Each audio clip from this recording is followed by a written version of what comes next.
What does a not good day look like for you? Well, waking up to yelling or things being stolen or violence. Fights don't make things a very good day. Days that you're so tired or sore, or you've been up all night and you can't really afford to go get yourself any food, but you also can't really get up to get any anyways, and maybe a day where there's not any water or somebody's freaking out at another camp or spot near you. Definitely not making money makes things shitty as hell. Judgment, yeah, any day that someone says something, like sometimes it can just really get you down.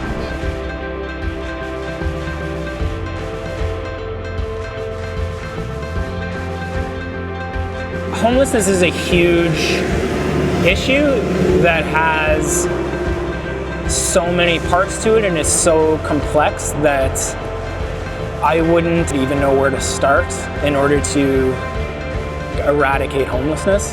There's a lot of different social agencies around the city and a lot of different services our youth can connect to.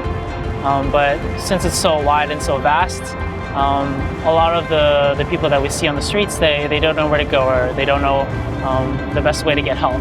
It's just exciting when you don't know when those changes are going to happen, or when people are going to decide that they would like to transition away from kind of difficult things in their lifestyles, and it's really neat to get to be a part of that when that happens.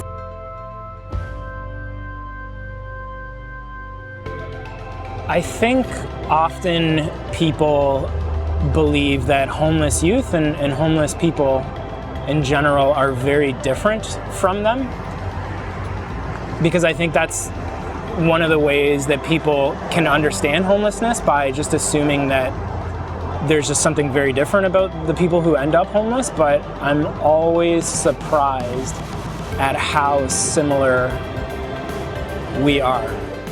I think generally that a lot of the people that are out here and on the streets, like, we're not just a bunch of like crazy people or drug addicts. A lot of us are pretty normal, straight-headed people. Like, we like the same movies that they like, and you know, we like the same comfort foods they do, or you know, like there's just not as much separation between us and them as they think. So one of my favorite parts of my job with Light Patrol is getting to consistently come down under the Gardner Bridge, where a lot of youth make their homes, and it's just been really neat what happens when you consistently show up to the same place. I was living under the bridge and a bunch of people were like, hey, there's this van that has sandwiches and they might have sewing supplies or something like that there, and they always have water. Light Patrol is important, I think, because we often connect with youth who have, in a sense, fallen through the cracks. So oftentimes we're connecting with youth that aren't connected with other organizations. Typically they're living on the street, so they don't have very large systems of support. And so we're kind of the frontline spear, if you will, and we connect with people who yeah, just kind of are forgotten.